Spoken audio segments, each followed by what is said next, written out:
We all experience challenging and difficult situations in life. In the face of these complexities, it is not always clear how to respond, what to do, or what to avoid.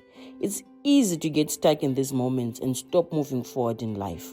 Wholeness with Naomi is a program that explores our experiences with such encounters and provides tools and strategies that can enable anyone facing these hardships to continue walking their path in life. We can't wait to meet you on this journey. Tune in, your life is about to change for the better. Welcome to our program, Wholeness with Naomi, where we talk about difficult and sometimes different situations that we may find ourselves in. More importantly, we talk about the tools that you can use as you navigate in this difficult and different paths you may be finding yourself in. The subject of suicide is not something that is new to all of us. It has been topical over the past period, and today I want to explore what suicide ideation is. Joining us on the program today is Dr. Makoni. Welcome to the show, sir. Thank you, Naomi. Welcome, listeners. Do take us through the subject that we're discussing today. What is suicide ideation? Well, maybe to appreciate that we do hear more about suicide because there's more reporting happening. That's true. But it's a social issue. There's always been, and highly likely will remain with us for a long time. What is it? It's basically when one starts thinking about wanting to end their life, to take their life. What causes that? There's no one simple, clear-cut reason. People go through various situations that are difficult to contain, to live through, and once one perceives that they cannot live through life, life is pointless without whatever they may have expected to have in life, at that point it's easy for someone to want to die. So you find that someone who is coming out of a Borodale house is taking their lives. Because as far as they're concerned, they have compared themselves with somebody, or they had a dream of where they would have been or how life should have turned out. So it's not about the objective or scientific definition of challenges. No, it's a perception. And once they perceive so, it will happen. Let me give an example of a person who may think that my life is pointless. You are born, your father is never known. The only person you had was your mother. But that mother, to help you out, was never present because they were working in South Africa, Zambia, I don't know. She needed to carry the demands of the family. They had to take care of you. So you are left with Mbuya. Mbuya, as usual, they love you. They'll take care of you. But Mbuya dies. Who do you have? At that point, you probably feel like my life is gone, because mother is going to die as well. Relationships, because at times in that space, you've got attachment challenges. Either you have too attached to people, relationships, or you don't want to get connected to people that much. Relationships don't work. You start thinking, there's something wrong with me. My life is not working well. If you have such approaches, attitudes to life, poor relationship skills, then even at work, you may be skilled, you may be educated enough, but relationships, emotionally, you don't know how to manage yourself. Overall, therefore, the appraisal of life is not working. Where do you look for help? If we don't have God, it's much more difficult. It doesn't mean that people with God don't take their own lives. We've had Christians, pastors as well, taking their own lives as well. They do. But we have somewhere stronger to start off with. So the point is that it's a conglomeration of negative appraisals to life. And only a trigger, and at times that trigger is not that big. That's why people say, how could you kill yourself for that? No. This is a person who has been holding on for so long. Take a picture of somebody who is at a cliff, and there's this little rope they are holding on to, and they've been holding on to that for 2 months, 2 weeks, 2 years, 2 decades. I worked with a lady who had worked for 15 years of their lives. She died at 30 by taking her life. But for 15 years, she was holding on. raped 3 times. In there was a Sekuru, was a brother, was a Babamnini. Brilliant woman. But she's asking herself, what is it with me? And every day she wanted to die. Why? Because no one was there for me. Mom died knowing about it, having done nothing. Her father never knew because mom never allowed her to tell dad. The people who raped her were free. They were living their lives. But she was forced to go and say Makadisebo to a person who violated her. Because culture expects that. She expects that to happen. So such a place is a place of pain. When we see her now at 30, 31, her reasons may be, oh, my boyfriend left me. But that's not the pressure she was working with. She was holding on to life for 15 years. And finally, she just wanted a release. So that whole issue of thinking about dying, which we all do from time to time. There are positions, pressures we feel, it should have been better to die than to be alive. As loose as that. Or, more seriously, the world is better without me. You start processing it, but you are not saying I want to die. But you start thinking about it. You start thinking about it as an option. As an option. And more people think about it than we realize. The statistics say more women think about dying more than men do. However, more men execute for various reasons. One is they're strong enough to do it, they'll do it. 2 is they've got more means than more women. For more women, it's also consideration of, hey, if I die, what happens to my children? What happens to there is more consideration of others than what happens with men. Hey, you take care of yourselves. Okay. So generally speaking, out there, we have more men who are dying from suicide than women. Almost 3 times more than women. That's actually the figure that I also saw, yes. Yeah, but we all think through these issues. Okay. What's important is to note that whenever a person indicates that they are thinking of dying, take note and be present. Okay. Walk with them. Try to understand what it is that's happening. No one can stop somebody who's determined to die. Before we go there, Dr. Makoni, let's take a short break. Do join me in this next segment. Thank you.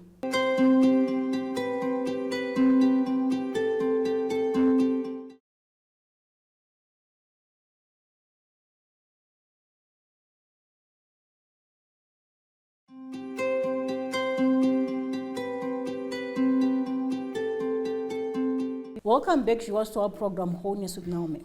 Before we went on a short break, Dr. Makoni was sharing with us some of the causes of suicide ideation between the different genders, either male or female.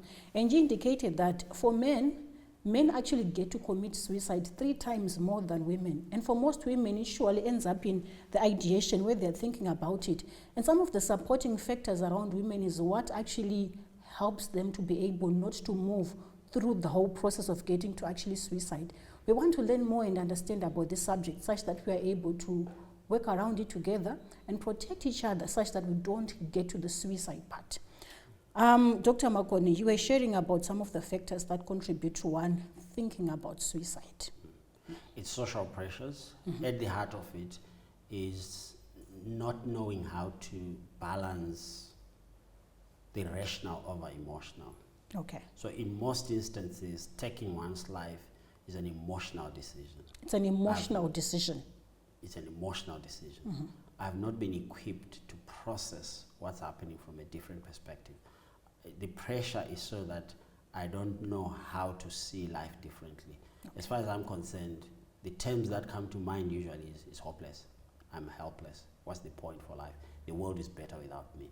And again, this is not an issue of your age. The elderly will take their lives. And I think of late as well. The youngest person is a 9-year-old. And that has been trending on the news currently. You know, we've been hearing about school-going children actually taking their lives, and this has been something which was quite disturbing. Why? Because as far as they could see, how could they live in this world? the 12-year-old girl, either early this year or late last year, because a young headmaster's son had opted for another girl in the same school. Shame was dominant there. How can I go back into that Same place. Same place? Then, of course, in this era where we're talking about preventing digital gender-based violence, those nudies that are being sent around, that's a killer, because one is thinking, how will I face mom? How will I face my colleagues? How will I? And they can't see anything else, because as far as they're concerned, this is the worst thing that can happen. And as we say, it's better to die than to face life. And as I'm saying, it's not an issue of how holy you are, how spiritual you are, how much money you have, how drunk you can be, or how sober you are. It's a life issue. It's an emotional issue. And the drunk, the rich, the poor, the holy, the unholy, we all deal with emotions. So when a person is struggling, what typically we do is appraise their problems from our perspective. Okay. That's not helpful. What does that look like? That means, ungazura mskana. Okay. So this is coming from a place where one has actually communicated that I'm finding this phase of my life difficult, and I am thinking of going through this route. I may as well die. Okay. And Leonard comes and says, come on, it's just a girl, you get another one. It's just a Yeah, boy, you can get another dikish. one. I'm not in that situation. I don't know where they've come from. It might be this girl, this relationship, but there are more issues of rejection that have happened in life they are dealing with. It's always an accrual of pressure which they can't take. There's somebody who gave an example of during the 9/11 Twin Towers, when they were bombed, there were people who were seen jumping out of that building. With those, that's 70th floor. Were those people choosing to die? No, they were choosing life. But from the heat that was in that building, They thought that's a better option. jumping out is life. Okay. It's exactly what's happening with a person who is in this pressure pot. They've been living, and again, don't try to compare your pain with theirs. As far as they're concerned, it's pain they can't bear anymore, and at that point they are crying for help. They want a release. Those who have survived have described their situation. All I wanted was a little bit of relief. And as far as they're concerned, taking a pill, going on a rope was going to give me relief. Then I'll come back. It's irrational. Yes, it's irrational because they are in emotional pain. Okay. So when we listen to people who are crying out for help, and usually there is no a systematic way of describing a person who is contemplating suicide. Okay. No, they could be the happiest person. So how do we tell that this person is actually thinking about it? How can we tell, as people that are surrounding that person, can we tell? We observe withdrawal. Okay. We observe sudden changes in behavior, which means we have to know the person. You have to be close enough to know how they behave. They have no appetite for life, that's the depression. They sleep more or they don't sleep at all. If one never drank that much and suddenly they're drinking that much. If one never smoked, so reckless behavior, risky behavior. Driving, we do say at times, hey, do you want to kill yourself? There are people who are driving to want to kill themselves. In fact, earlier years in my counseling, I met a man who were traveling together from Vic Falls. And he says, where have you been? I say, what do you mean? I needed a counselor 5 years ago. Why? He had walked in mid-morning back into his house, and his wife was straight in a bed with his best friend. He walked away from there, and he says for 3 years, all he wanted was to die, and his chosen way was an accident. He says he would drive 160 straight into a haulage truck, a 16-wheeler, and he says he doesn't know how he would survive all those. Okay. Why? Because life wasn't meaningful for him. How could I face the world? So there's no typical pattern where we can tick, but just check out sudden changes. Some will come and give away clothes. Okay. Just They're showing being those generous. signs. You ask, that's not, Leonard has never been this generous. What's But happening? what's happening? Let's talk. And it's important at times when people talk about, it's depressing, it's difficult. It's okay to ask that question. When did you last think of dying? Okay. That's the first level. The next level, and if people are considering that, we think they won't engage, they will engage. Because remember, you are in a space that's safe for them, so don't ask that at a bus stop. Okay. So as you're sharing, Dr. Makoni, that question will not probe the person to do that. No, because not it's at all. something that they may already been thinking about, but it opens the door to say, let's talk about this. Is this what you've been experiencing? They don't want to die, but that's the only option they have. And by indicating that things are not well and they're opening up to discuss, they want to discuss options. Okay. So allow them to say their story. Allow them to tell how far they are. I think it's 2 weeks ago, a lady phoned me, sent a message. I think I'm done. I'm going to die now. I've had too much rejection. What was the trigger? The relationship had ended.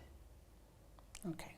She has it was a daughter, I think 10-year-old. Now, I say, what do we do? How serious is this message? I knew she was struggling with depression. So I asked her, how do you want to die?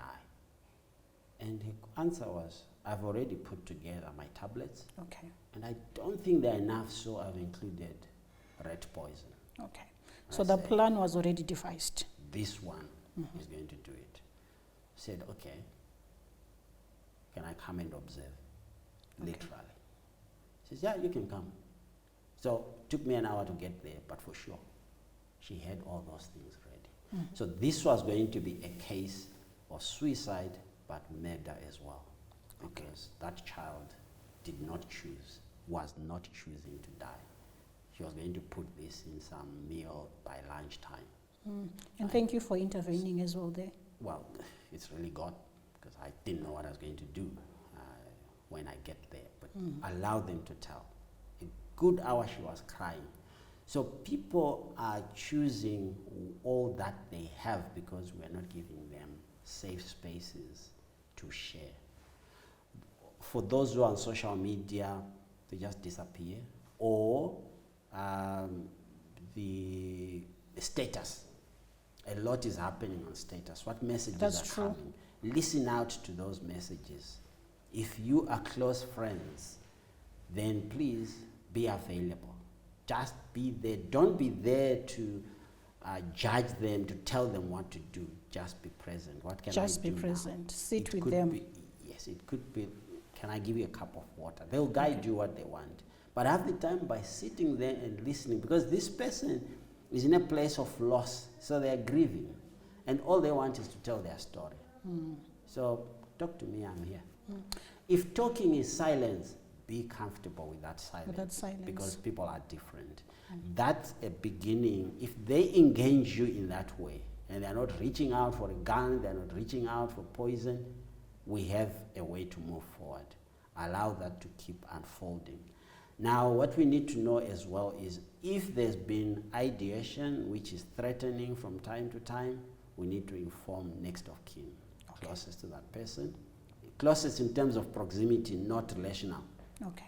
As long as it's a relative, it's a Makoni, who is 2 meters from me, tell them, Leonard is in this state. We need to inform the police. Why? Because most suicide cases are happening in homes, and a death in the home is investigated. There's suspicion of foul play. Okay. But if it's non-case, in which case if there's been depression, which has been attended to by psychologists, by psychiatrists, the history is known. There are certain forms which one will fill who has presented the case, whether it's a relative or it's a professional or it's the police officer is there. They will vouch that no, in this case, truly speaking, there was nothing which is foul play. That helps in dealing with the burial. But also it helps with removing the trauma of, hey, let's do the post-mortem to find out whether they were not poisoned and then hung, whether the poison didn't come from a relative, from a friend, from a stranger. All that then comes out of the picture. We are moving knowing that our person was struggling with something, and therefore the burial is going to happen differently. Okay. Now, our challenge with suicide is not the person who is struggling. It's us as society around us. That's true. But before we go there, Dr. Makoni, let's take a short break.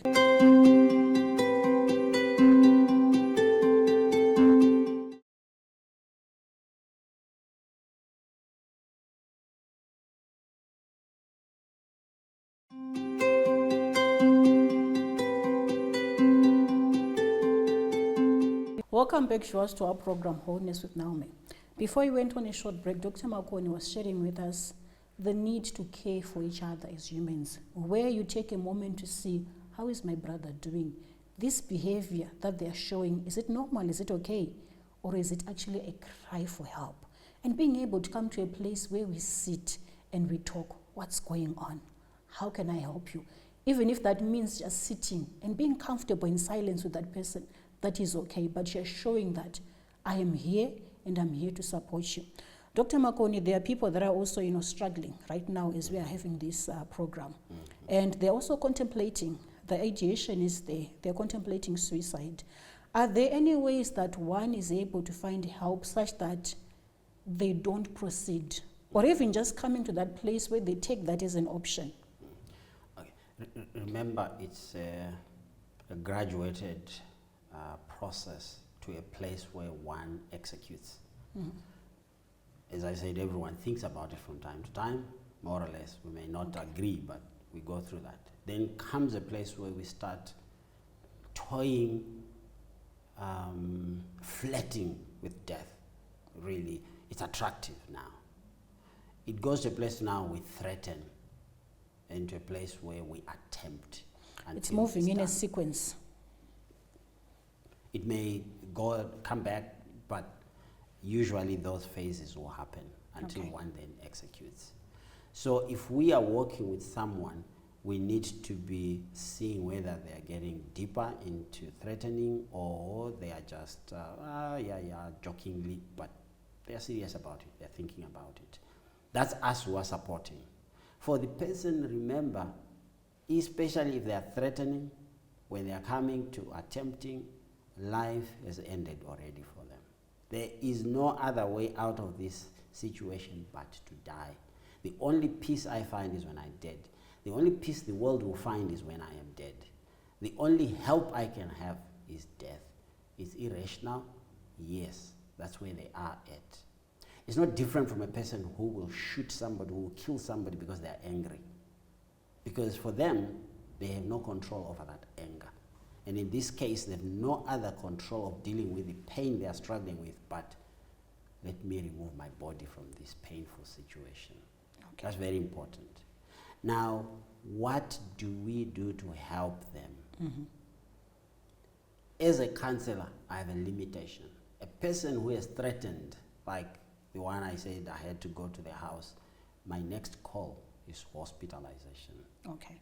Because their level of thinking at this point needs stabilization medically. And that's a psychiatrist who comes in, then comes a psychologist. The counselor will come to maintain their thinking now, help them with the transformation of their thinking, help them with different ways of starting to see life differently. They can only do that, we only assist them. But when one starts threatening, attempting, we need to call in psychiatrists, psychologists to help us. So calling in for help. We need to help. We need to call in for help. There are Samaritans. They've got their numbers all over. They will talk you through that situation until you are stable enough to go and visit a counselor or a psychiatrist. Most licensed counselors ought to be able to stabilize that situation until we go to a psychiatrist. We also need to create around us an environment that allows safety. Like I said, you collect is it the rope, is it the gun, is it the poison? Remove all those things. And there are standards which are given on all medications. do not keep out of reach of children. A person who is that pain is as good as a child. So we should just make it a habit to lock up all medicines away from everyone else. Okay. If then is the person holding the keys who is wanting to kill themselves, yeah, it's a tough one. But at least we should not do what we do. Rat poison is by the pods. It needs to be locked up. Every home needs to have anything that can kill somebody needs to be locked up. Thank you so much, Dr. Makoni. Viewers, the essence of this program is to show each and every one of us that there is nothing that is new under the sun. The issue that you are battling with right now, there is someone that has gone through it and is overcome. In the moment where there's suicide ideation, yes, you're feeling all hope is lost. But from what Dr. Makoni was sharing, reach out. A text message, a call. Who is around you that is closest to you that you can just send a message and say, you know what, I'm struggling. You know what, I'm thinking about this because life is so hard for me right now. Let us not suffer alone. Your life matters. Your life is important. And we need to safeguard and preserve each other's lives. Where you're finding it hard, as I mentioned earlier on, reach out, call out for help. If you're really struggling right now and you're contemplating or thinking about suicide, reach out on the number that's showing on the screen, and we should be able to direct you to where you're able to receive and get services. Do join me in the next episode. In the meantime, do continue on wholeness. Thank you.